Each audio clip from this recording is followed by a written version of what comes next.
Hello and welcome back to another episode of the Building HVAC Science Podcast. I think you know by now, maybe you don't, that our goal is to help create better, more knowledgeable HVAC and building performance technicians, most of the time by helping the two professions to better understand each other, work together with the ultimate goal of making customers happy in the homes they live in and the buildings they work in. This episode's going to focus more on the HVAC trade. What do we do with our time? What did I do with my time in the last week? The Bangles, one of my favorite bands, said it best. Time. See what's become of me while I look around for my possibilities.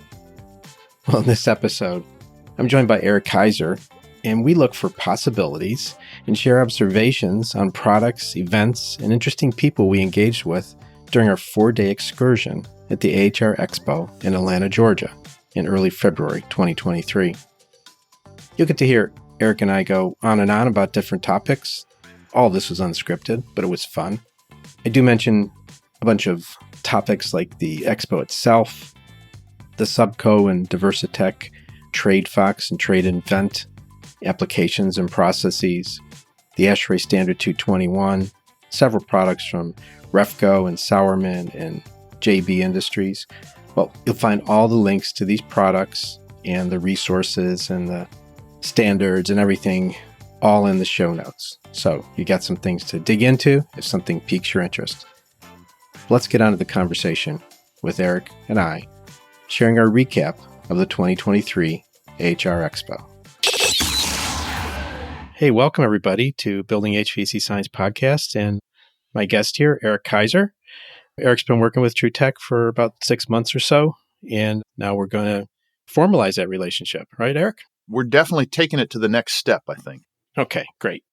And Eric and I wanted to share with you all listening to today, to this podcast. This will be a little bit dated, but it's our observations on the AHR conference in 2023, which for all of us ran from Sunday to Wednesday. Just like a little bit of background on it, AHR has been going on, I think, since the mid or late 30s. It's been called different things. Sometimes it was called the ASHRAE show because it was definitely supported by the American Society of Heating, Refrigeration, and Air Conditioning Engineers. And they always have their winter annual meeting coincident or overlapping at least part of that. And I'll talk a little bit about the committee meeting that I attended. I'll be joining my first ASHRAE committee. I've joined others, but it'll be my first ASHRAE. So a lot of old timers like myself still call it the ASHRAE show. You'll still hear that. I've heard it called that. I may have called it that once or twice myself because, their winter conference always coincides with that. It happens typically, 2 or 3 days beforehand, and then there's a little bit during the actual AHR show. Right.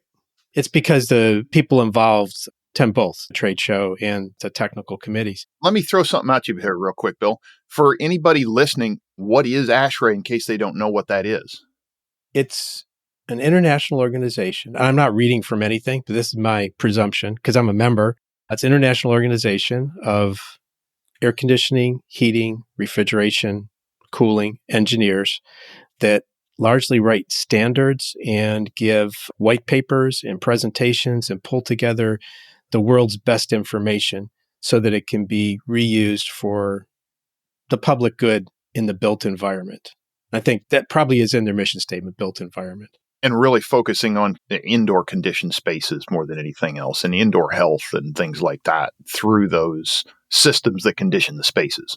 Yeah, like I know as a member, I get access to either digital or actually paper-bound ASHRAE handbooks, which are like the world's best thinking on a piece of subject matter that's related to this topic we're talking about. And it's also my understanding, I think this is, maybe you could support this, Eric, or deny it, that like the ACA manuals actually are an application of the ASHRAE handbooks in a format that's more suitable for use in low-rise residential.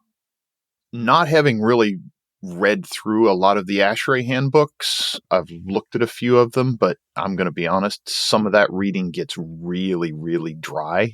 Yeah. And even some of the ACA manuals can be really, really dry, but they are a lot more condensed and in some ways understandable. They try to simplify as much as possible a very complex subject when we think about the just buildings and structures and everything that goes into that, it suddenly becomes very complex. And I was contemplating that recently as I'm in the process of building out an office for myself and a little video studio for some work we're going to be doing coming up. Just going through the process of that and looking at all the different ways that air can move in through the walls and in the structures in a small office space and try to scale that up into a building kind of opens my eyes a little bit more and makes me think about some things differently. Absolutely. And hopscotching onto a topic I wanted to talk about in relation to the committee work, I'll just throw this out there. At the end of last week, I sent this message to Brian Orr. Throughout the week at AHR, I noticed so many contractors are having their voices listened to and their opinions heard. The work done by you, Brian, and your efforts over the last few years are the largest single force I can identify behind this change. You're making a better world. Be proud. And I say that right now at this moment because that's the way I feel. That's why I felt at that time. That's why I sent it to him. But going back to that AHRA committee work, I sat on the AHRA 221 committee, which is about the field rating of HVAC performance. It's a standard that was started by NCI with a lot of help from the late Rob Falk. Now it's being pushed forward by Ben Lipscomb, who's with NCI. But all that aside, great standard and everything, but Chris Hughes was sitting at the table in the standard meeting, a contractor, sharing his voice and some important thoughts about this standard that I think would have been glossed over if he weren't present. So that was one of the moments that had me sending that message to Brian. Well, that's fantastic. And I mean, Brian has really done a great job. And I know sometimes he doesn't like people tooting his horn too much, but I feel we have to do it once in a while. Oh, I wish I had one of those bicycle horns right now. Wah, wah. Oh, that would be funny. Honk, honk. There you go, Brian. If you ever listen to this, does he listen to the podcast? We're going to find out, aren't we? I guess we are. Yeah. But yes, you're right. I've seen this happening more and more over, and let's see, I've been going to AHRs since 2007-ish. I don't know if I met you at the first AHR. I think we met at that symposium at Jim's school in 2006. That's the date I have in my mind. Yeah, so that would be accurate. We met in 2006-ish when we had a symposium from the now defunct, what was that, HVAC ProTech forums? Yes. Online. And Jim Bergman hosted that when he was teaching at a trade school. That was a high school level. It was a career center with, I think, like 9 school districts feeding in to mechanics, cosmetology, all kinds of careers, HVAC, electrical. Nice. So, yeah, that's when I started going to AHRs, I think was 2007 probably, which was the following year after that symposium, and met a lot of really great people. But you're absolutely right. The contractors, even at that point, were not really being paid much attention to. It was almost like some of the manufacturers and the engineers and people designing a lot of the products that we use and have to touch almost lived in a vacuum to some extent. I'm sorry. Nothing against your comment there. That's just a side note. We were talking about vacuum before this started. Yeah, and how it isn't. Yes.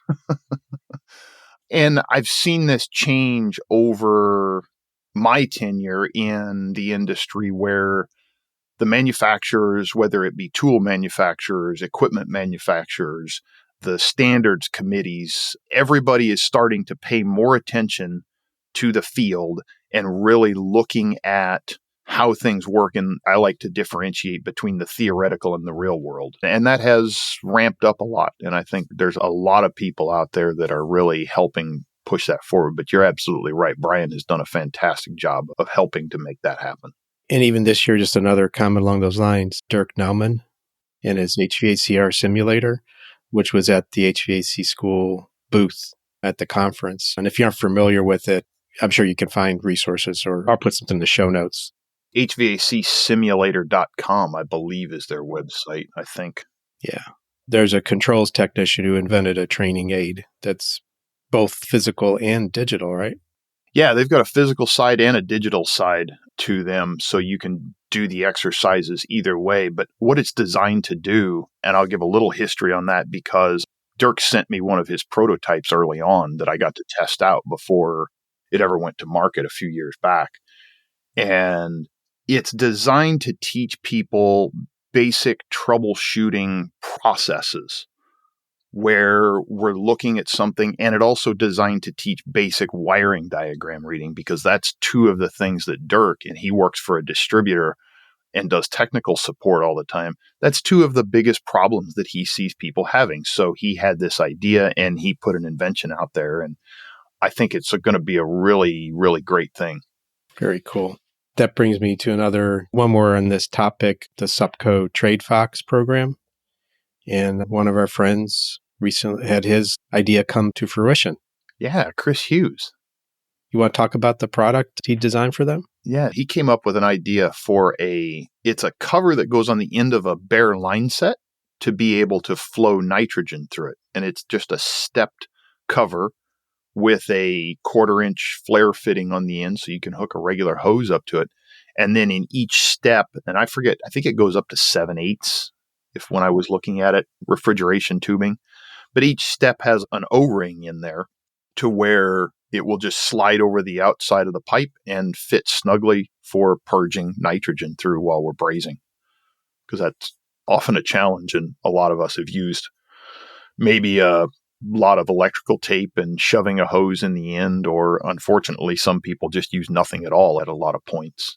But I think it's a really nice, useful tool for those times where you don't have a complete line set, or you're trying to do some maybe assembly somewhere, somehow, before everything is all connected to that line set. Yep. And DiverseTech has a similar program, Trade Inventor or something. I think they do. I'm not 100% familiar with that. I was really interested to hear some of the people's stories from SUPCO that had, I guess, turned in their ideas or provided them their ideas. And they were very complimentary of SUPCO on that regard. So I was excited to learn that. I really didn't know much about the program other than hearing the name of it. And we support that program and the contractors by, on the SUPCO brand category, we have the Trade Fox items segregated to showcase them separately in a category. So I'll put a link for that in the show notes too. Cool. So let's get on some products. How many booths do you think you visited? A lot, and yet not nearly as many as I normally do. Why was that? The same for me. Why was that? This was a little bit different show. I mean, Truetech we had a record number of people there, if I recall what you and Eric said to me there. Guys, we had 6 people there. I did not get a chance to walk the show floor. And a lot of times what I will do at those shows is I start on one end and I just start walking up and down aisles. And I look for something that catches my eye. I'll stop, I'll get information, I'll look at it, find out some more about it, and then keep walking. And I usually try to do that early in the show. And then I will come back later if I want more information or set up a meeting or something like that later on in the show. So you're in scan mode. Pretty much, yeah. That's what I used to do. That was my typical mode, scan mode. And then just like you're walking by and something triggers in your head and you put on the brakes, and you turn around. That's when I saw those Trump products. Yeah, those were pretty cool. I have to see what happens with those. Just give quick through the name out there. What's the nature of the product? So it's Trumpf. It's TRUMPF. And they're a German-made metalworking tool. Very interesting, very high quality from what I saw of them. I went back and looked at them for a little while. They had handheld cutting tools that would go, I think, up to 3/8 of an inch steel and all the way down to really thin sheet metal. All kinds of different methods for cutting and shearing and hole cutting, lots of different stuff for metalworking. Some of it was plug-in corded, but all handheld, and most of it's battery operated. The thing that really intrigued me about them, though, when I sat there and talked to them, is that they are part of a battery consortium.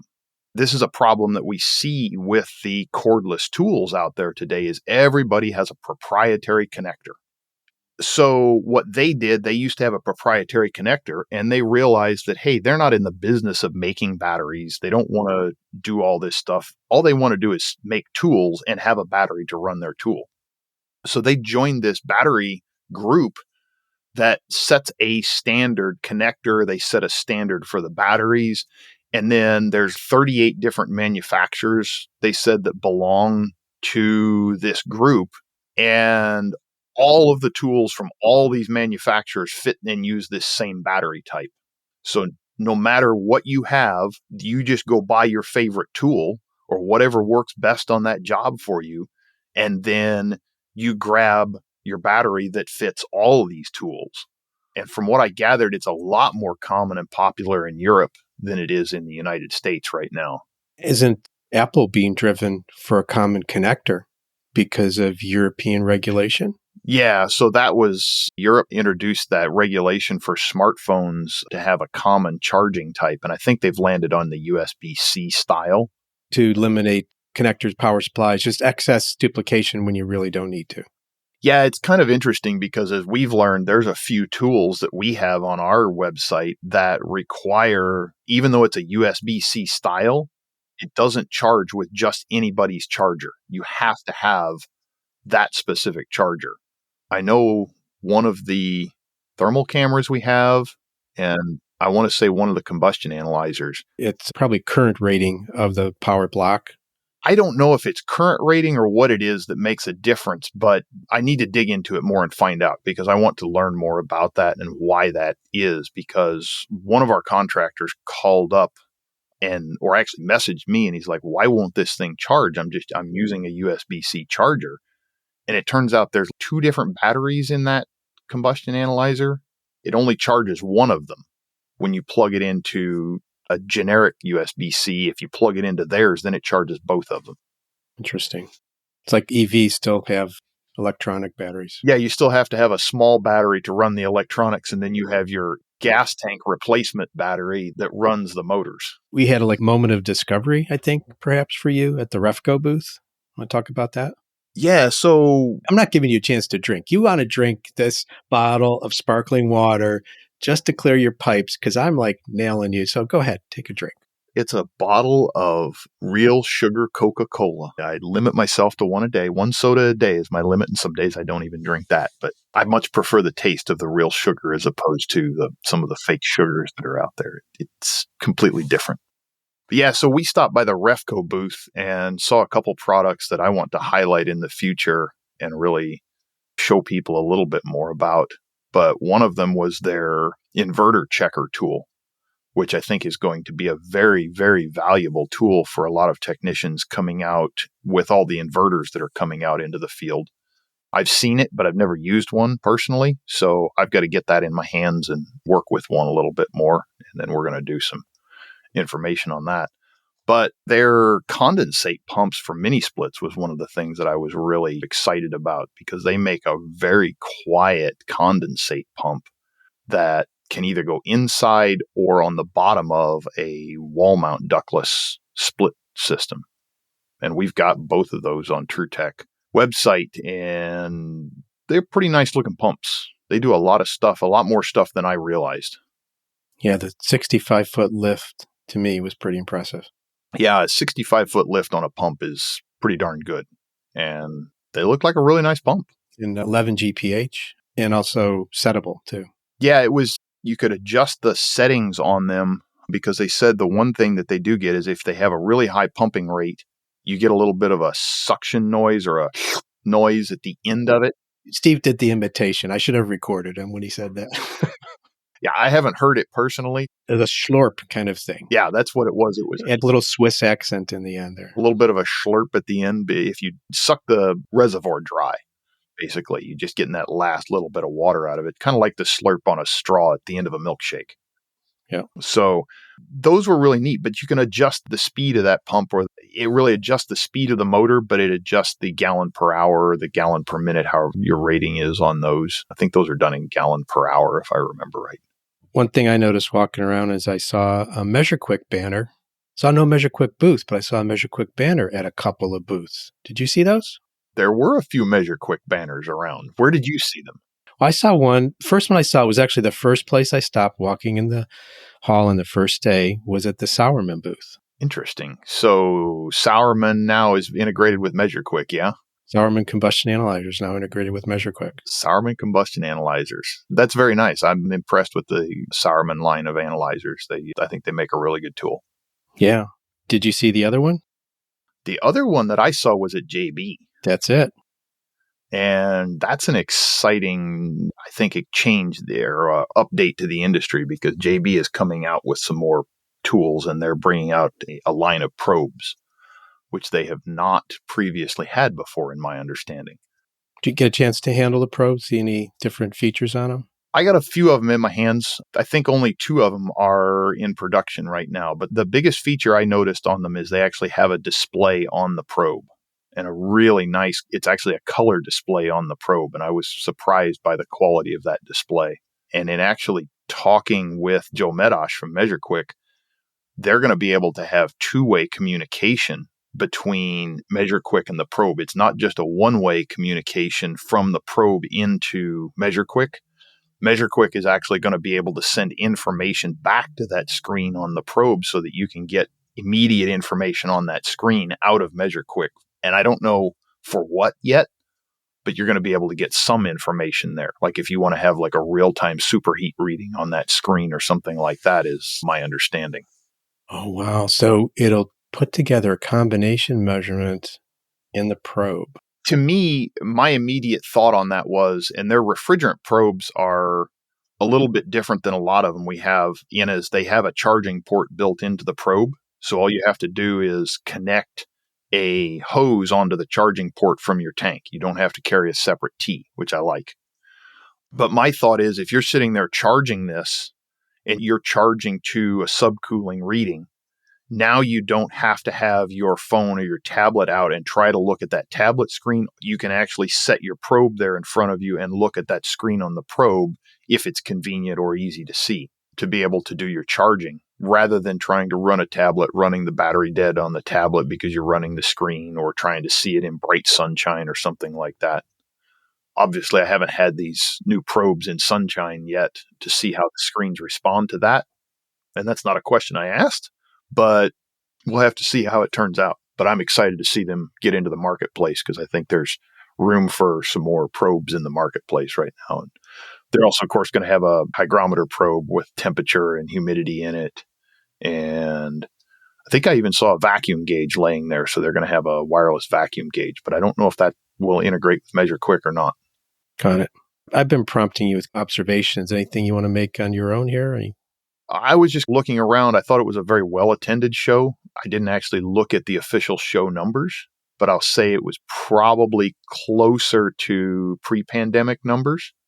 I did see a good number of technicians running around, which I'm happy to see in those shows, because that gives the technicians a chance to maybe look at new products or upcoming products before they actually have to get their hands on them, and talk to some of the manufacturers. Now, historically, a lot of the manufacturers typically bring salespeople to these shows. They don't bring their technical people, by and large. There's a few exceptions to that rule, because normally this is a show for, in historical times, this is more of a show for engineers and business owners and things like that, where they just want to come see the new products, but not really get into the meat and potatoes of them. And I think it's encouraging, and I would encourage manufacturers to bring some of their technical people to these shows, maybe some of the design engineers, maybe a technical person or 2. You don't have to bring a whole team, but bring 1 or 2, maybe a product lead or something like that, that can talk a little bit more technical with the technicians running around and answer their more detailed questions and receive feedback from them.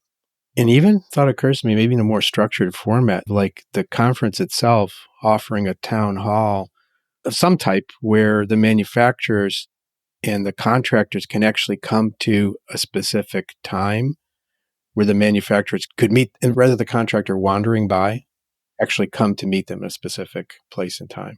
That would be interesting. I really enjoy just the pop-up conversations, I guess is a good way to term that, because I honestly get a lot more out of them. And I think in general, especially technicians, they feel a lot more relaxed in those settings, as opposed to going to a really organized event. That's true. Most of technicians, coming from a technical technician background like I have, it's a lot harder to walk into a room full of engineers and people like that and think that we have a say-so because of, and I'm just going to say the way that we've been taught to perceive ourselves as technicians a lot over the years. Now, there are some exceptions that people will walk in and have a voice like that, but it takes a little bit to get that. And a lot of technicians that know a whole lot often won't raise their voice in situations like that. They'll sit back and they don't want to, I'm going to say, for whatever reason, look stupid, ask what dumb questions, things like Rock that. the boat or anything like that. Yeah. Yeah. They don't want to rock the boat. They don't want to be that person. I just found a website called HVACinformed.com, and they're giving a report on the show. 486,000 square feet of exhibit space, 1,779 exhibitors, and 42,794 attendees. So that's down a little bit. We got to go to the HVAC Tactical Awards Show, which is Good mention, yeah. Blue Collar Goes Black Tie Awards Show. It's styled a lot after a lot of the Hollywood award shows, which is pretty neat. Ben Poole from HVAC Tactical put that together along with Lance. I'm losing Lance's last name from Solderweld. Anyways, his last name escapes me right now. But that was my first time going to that show, and that was pretty neat to see a lot of those people get awards just for trying to help the trade, for putting things out on social media, for being a mentor. Craig Migliaccio got an award. Trevor Matthews got an award. There were a lot of Canadians that got awards there, and I'm pretty sure that they think they may have slipped a little bit of maple syrup in somebody's drink at some point in time. The news report on it will say biased, eh? The joke at the show was that the A team got there. Ah, right. And it's Lance Robinson, by the way, just so Lance doesn't feel There we go. left out of this. Thank you. Yeah. That was a ton of fun, though. And unfortunately, I didn't get to meet all the people that I wanted to there. And then Rachel and I actually gave a talk at the show. That was my first time speaking at AHR. Yeah, talk about that. My wife, Rachel, and I got asked by Colleen Keyworth from Women in HVACR to present at the show. And I said, do I get to pick a topic? And she said, yes. And one that's really come home personally to me, both through some friends and through my wife, is talking about women in the trades. So we did what I would consider a troubleshooting session. We used a troubleshooting process to figure out the question of why aren't there more women in technical roles in the trades? Because this is a question that gets asked periodically. And I think we're actually going to reprise that on the Truetech YouTube channel at some point in time. We'll do a live webinar in that case that we get any questions live, but then we will record it and place it on the Truetech YouTube channel because, like you said, there's a limited number of people that could have seen it, but a lot more people need to hear the message. Yeah, I agree. And I think we really tried to figure out some of the root problems and offer some potential solutions.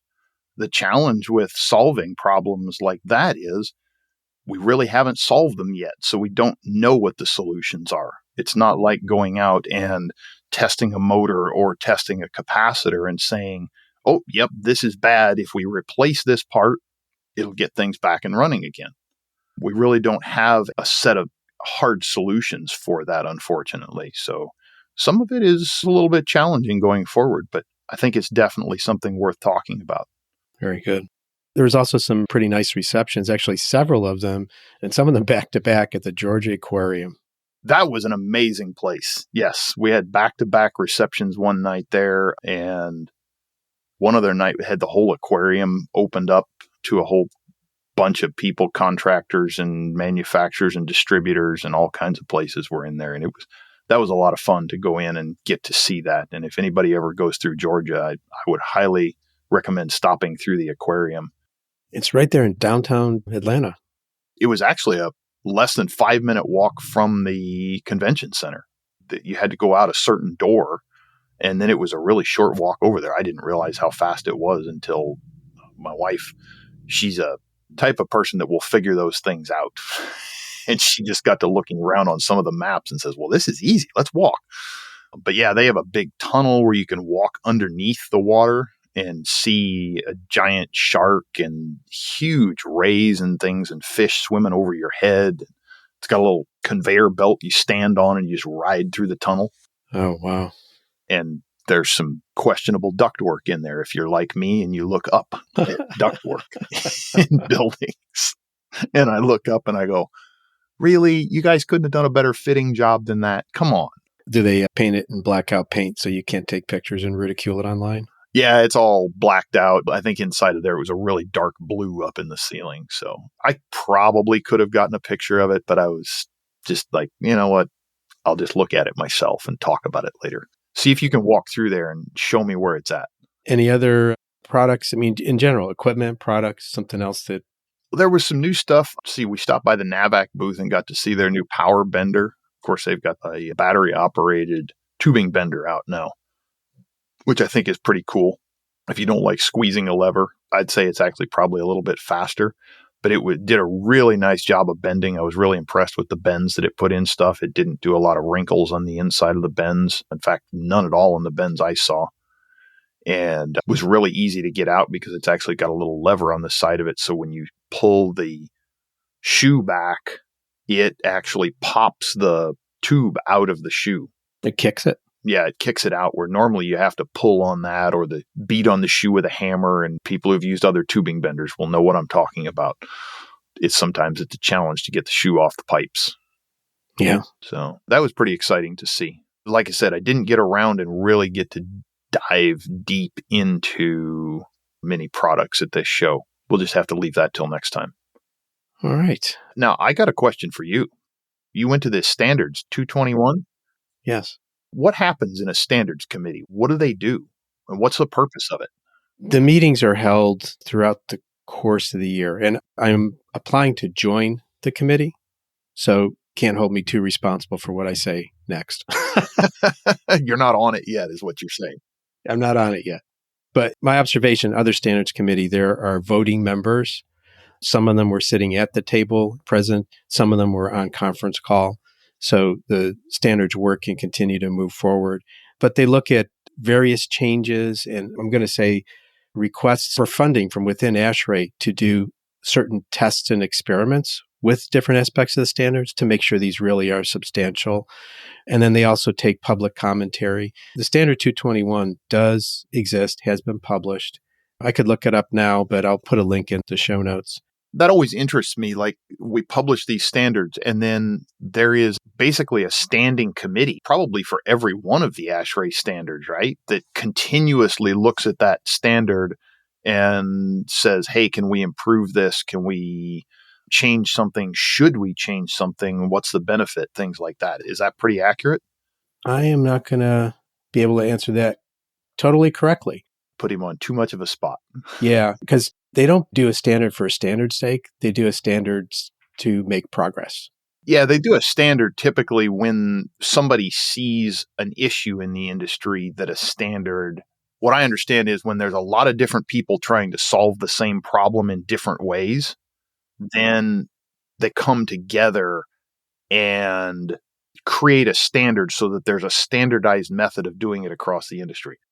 And sometimes a lot of people will say, well, that's not the best way, but it's a standardized way so that we can get what is supposed to be more equal results out of everything. Yeah, consistency. And sometimes for certain things, like I say, in order to raise the bar, you have to have a bar. Well, yeah. Sometimes we don't need to raise the bar. Sometimes we need to raise the floor. Yeah, or lower the floor. And that's an Alex Meanyism. Yeah, that's funny. Sometimes the bar can stay where it's at. The bar is fine, and we need to bring the bottom level up. And that makes it easier to get over the bar, but it brings everybody closer to the bar. It's amazing. Some standards that have been created that never existed before, like the ACA quality installation standard for HVAC systems. It's come together over the last probably more than 15 years, but it's something that didn't exist before that. Again, that was something where there's a lot of different people trying to do quality installations in many different ways, and it was a way to quantify it in a standardized manner so that we get repeatable results out of it. I'm going to be honest, I never really thought about that, and I will probably use the term dial-a-chemist a lot because that's what I refer to Rachel, my wife, as, because that's her trade. She works in a very, very regulated environment. And in order to have things implemented properly is very, very important. It's a huge part of her job. Understanding that process has given me a new respect for standards like that. And they just have to be well written, in my opinion, and well researched. I'm going to read something from the ASHRAE site just so I don't leave people thinking like, this guy's a yoo-hoo. ASHRAE writes standards and guidelines in its fields of expertise. So by collecting members and also other members of the trade, don't have to necessarily be ASHRAE members, but can join to guide the industry and delivery of goods and services to the public. ASHRAE standards and guidelines include uniform methods of testing for rating purposes, describing recommended practices in designing and installing equipment, and providing other information to guide the industry. ASHRAE has some 87 active standards and guideline project committees addressing broad areas such as IAQ, thermal comfort, energy conservation of buildings, reducing refrigerant emissions, and designation and safety classification of refrigerants. That's a lot. That's a lot. And because of the formality, but there's consistency. So each standard or guideline has to have a title, a purpose, a scope, which helps limit, but also define what it's going to be working on. We'll probably be back at the standards thing again, maybe after I get actually engaged with the 221 standard too. Yeah, I would like to learn more about that because to your early point, I think contractors definitely need to have a voice on this. A lot of times we feel out here in the field like these things get pushed to us and we're like, why are you doing this? Well, getting involved in that, the contractors can understand why, but they can also say, hey, the way you're writing, that's a big problem for the way we have to do it in the field because there's something that often gets in the way of that, or here's an easier way to do it that gets the same results. Or something got missed. You didn't think about what happens when the rubber meets the road. Yeah. And one of my big goals in this industry now is to try to help to connect the HVAC and the building science worlds because they're so interconnected in systems and we don't connect them well enough in the application, in my opinion, a lot of times. Well, we'll continue to do this. Thanks for joining me today, Eric. Thanks for having me, Bill. This is a lot of fun. Okay, we'll do it again. All right. Ciao.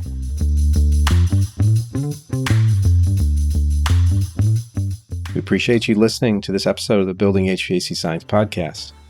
There's other great trade-related resources and influencers out there, including HVACR School, HVAC Shop Talk, Stephen Reardon, HVAC Reefer Guy, Tool Pros, Service Business Mastery, Quality HVAC, HVAC Overtime, HVACR Videos, HomeDiagnosis.tv, AC Service Tech, and MeasureQuick.